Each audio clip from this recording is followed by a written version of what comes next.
Rwego rero rwo kubarengera cyangwa rwo kubarinda abatekamitwe bajya babeshya ko babashakira imirimo hanze, ubu ngubu naje kuba nabategurira imbuga zishobora kuba zagufasha cyane cyane muri Canada, muri Amerika ndetse n'ahandi hagiye hatandukanye ku isi, uburyo ushobora kuba wakwisabiraho akazi nta muntu n'umwe ugize ute ubiciyemo hagati yawe, ahubwo ukaba wabyikorera mu buryo bworoshye cyane ndetse ukamenya amakuru. Ikindi kintu abantu bajya bibeshya iyo bagiye gusaba akazi ku mbuga nkoranyambaga, cyane cyane iyo bavuze bati reka tubyikorere, hari ikintu kimwe, ari ikosa rimwe mujya mukora, mugira muti mutajya mwitaho, ndetse ibi byose bishobora kurangira umukoresha wawe cyangwa umuntu waje kuba wasabaho akazi hano online agize ati atakaguhaye, ahubwo akaba yakubonamo ubundi bujiji bugiye butandukanye.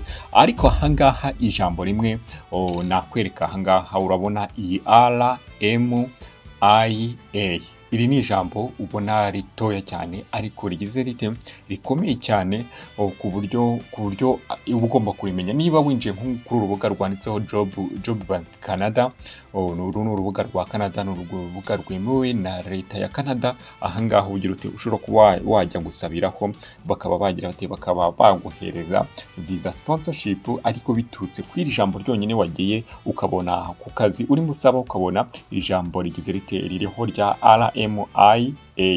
Iri jambo ugomba kurikurikirana niba ugiye gusaba akazi ku rubuga rwo muri Canada, ukavuga ati ngiye gusaba akazi ku rubuga rwo muri Canada, wenda n'urugero, ugomba kwitegereza ukamakinga ko umukoresha washyizeho ako kazi iri jambo rigize ririho, cyangwa hariho visa sponsorship. Iryo ni ijambo mugomba kuba mwagira muba mugomba kuba mwakurikirana, mukabanza mukamenya niba ririho. Abandi bantu urubuga bajya bakoresha ni LinkedIn, ariko LinkedIn nababwira ko buriya LinkedIn n'ubundi birangira hari aho igize birangira ikuzanye kuri urubuga rwanditseho Indeed. Uru ni urubuga bundi narwo rugize rwemewe, rukomeye cyane. Ni urubuga abantu mugomba kuba mwamenya, abantu bavuga ngo twebwe dufite inzozi zo kuba twagira zo kuba twajya mu gushakira ku migabane y'i Burayi, ariko nanone narwo ni urubuga ugomba kuba wakwitaho neza, ukavuga uti ese uru rubuga ngiye gusabaho akazi amakuru nyafiteho, ukabanza ukamenya amakuru niba ugize ute uyafiteho. Urabona uru rubuga haba hariho akazi kagiye gatandukanye, ni urubuga ubona rwose usangaho utuzi tugiye dutandukanye, baba bakwereka part time, bakakwereka utuzi tugiye dutandukanye. Hano urabona ko hariho food, kila kintu cyose hano haba hariho utuzi kandi dutanga full scholarship. Kandi ndebe wenda I mean nuza visa sponsorship, ni ukuvuga ngo kandi ndebe mbyandikemo visa sponsorship visa, ni ukuvuga ngo yes, visa sponsorship niryo jambo ugomba kubagira ugomba kubanza kumenya. Yes, ukabanza noneho ukagira ukaza kuba wabyandikamo. Umaze kubyandikamo rero uhita ukareba, ukagenda ureba, ukabanza ukareba munsi ahangaha iri jambo nakubwiye rya RMIA, ni ijambo ugomba kugenda ukavuga. Rero haba hari website nyinshi cyane zigiye zitandukanye rero zishobora kuba zagufasha, ariko wenda izo tugarutseho z'ingenzi ni izi ngizi tumaze kuba twabereka. Job Bank Canada, akaba iyo bita Indeed, LinkedIn yo ni rusange rwose, n'ubundi birangira igize ikuzanye kuri Indeed. Ariko nanone ikindi kintu mwakagombye kumenya ni ukuvuga ngo niba uri kuri LinkedIn, ibintu byo kuvuga ngo uragiye urakereye wiyandikishijeho ugategereza, hoya, ugomba kugenda ukandikamo job visa sponsorship, job in Canada, job in UK, job in America, job in France, bitewe n'igihugu ukeneye kubajyamo, ariko ukandikamo ka kazi kawe ukeneye kuba washakamo, n'ubundi birangira bikuzanye kuri website ya Indeed. Cyangwa hari n'izindi website zigiye zitandukanye. Hari abantu njya numva bavuga ngo hari uburyo ukeneye kuba wajya nko mu muryango runaka kujya kurererwamo, ariko mu muryango w'abazungu, ikintu cya mbere biba bigusaba kuba uzi kuba wakoresha Icyongereza, Igifaransa, izo ndimi nyine bitewe n'igihugu ugize uti n'igihugu kirimo umuryango ugiye kubakorera. Iyo website nayo nimbona muri kugenda muduteza imbere nyine mwishimye, tubona ko ikiganiro cyabashimishije muri gutanga ibitekerezo byanyu, tugomba kuzayibashakira, kuko ho nubwo baguhemba make ariko baba bagufata nk'umwana waho.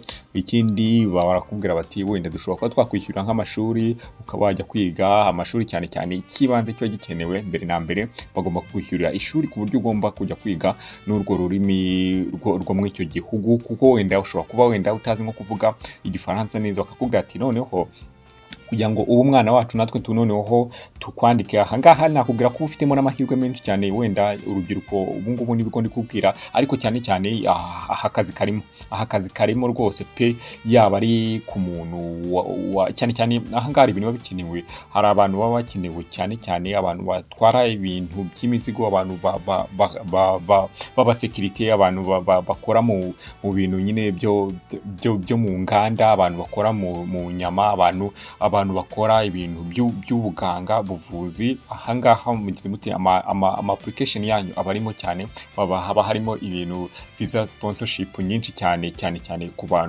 ku bantu bakora utwo tuzi.